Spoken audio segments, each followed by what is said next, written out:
దేవునికి స్తోత్రం. సహోదరి సహోదరులందరికీ కూడా వందనాలండి. అతిశయం విషయంలో కూడా ఒక విషయం చెప్తూ ప్రభు అంటున్నారు పేతురు రాసిన పత్రికలో, మత్సరము వివాదము మన హృదయాల్లో ఉంచుకునే వారైతే అసలు విశ్వాసునని అతిశయపడడానికే వీల్లేదు అంటున్నారు.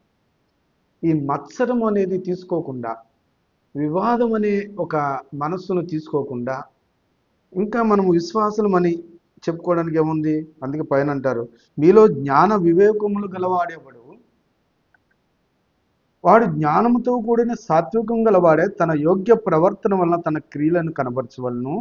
అయితే మీ హృదయంలో వలనవి కాని మత్సరమును వివాదమును ఉంచుకునే వారైతే అతిశయపడవద్దు, సత్యమునకు విరోధంగా అబద్ధవాడవద్దు అంటున్నారు.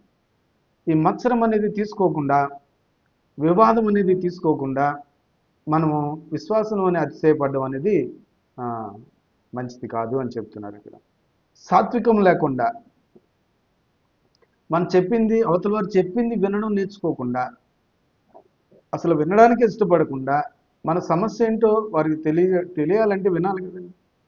ఆ సాత్వికం కనపరిచే పరిస్థితి లేదు. అందువల్ల మీలో జ్ఞాన వివేకం కలవాడు ఎవడు? మీ యోగ్యమైన ప్రవర్తన ఎలా కనబడుతుందంటే తన క్రియల వలన కనపరచవలను అని రాసింది. కనుక విశ్వాసిని చూసేటప్పటికీ ప్రభు అక్కడ కనబడాలి. మనము ఒక సువార్త పత్రిక కావాలి, మనము ఒక పత్రికగా కనబడాలి అక్కడ. అంతేగాని ప్రభువుని అవమానపరిచే పరిస్థితులు మనం ఉండకూడదు. వివాదానికి తావు తీసే పరిస్థితులు మన నోటెంట ఉచ్చరణ రాకూడదు అసలు. అటువంటి పరిస్థితుల్లో మౌనం వహించడం తప్ప, అవతల వ్యక్తి ఒకవేళ దుర్భాషలు ఆడుతున్నా, ఏమైనా మాట్లాడుతున్నా మౌనం వహించడం తప్ప ప్రభు అది వేరేది మనకి నేర్పలా. ఎందుకంటే ఆయన యుద్ధం చేస్తే, ఆయన కనుక కలగ చేసుకుంటే అవతల వ్యక్తికి ఎలాగా బుద్ధి చెప్పాలో, ఎలాగ అతన్ని మార్మన్స్లోకి తీసుకురావాలో, ఎలాగా ఆయనకి మంచి విషయాన్ని నేర్పించాలో ప్రభువుకే తెలుసు. కనుక సాత్వికాన్ని కనబరుస్తూ, మత్సరం లేకుండా, వివాదాలు లేకుండా మన హృదయాన్ని ఉంచుకోమంటున్నాడు. మన హృదయంలో వివాదం అనేది తీసేసుకోమంటున్నాడు.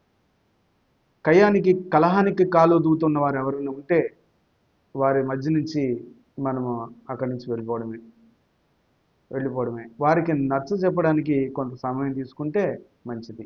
అదే సమయంలో చెప్పాలి, అదే సమయంలోనే వాళ్ళని మార్పు చేయాలంటే అవతల వ్యక్తి వినడు. కనుక ఎందుకంటే అందరూ కూడా లేఖనాన్ని అనుసరించి లేకపోవచ్చు, దేవుని భయం కూడా లేకపోవచ్చు. కనుక ఈ వివాదం అనేది హృదయంలో ఉంచుకోకుండా ఉంటే అసలు అవతల వ్యక్తితో సాత్వికంగానే మాట్లాడతాం తప్ప వివాదం ఎందుకు మాట్లాడతాం? కనుక వివాదానికి తావివ్వద్దు అంటున్నారు దేవుడు. అది క్రీస్తు మార్గం. క్రీస్తు మార్గం క్రీస్తు మతం కాదండి, ఒక మంచి మార్గం. క్రైస్తవం ఒక మతం కాదు, ఒక మంచి మార్గం. నేనే మార్గము, నేనే సత్యము, నేనే జీవము అన్నాడు ఆయన.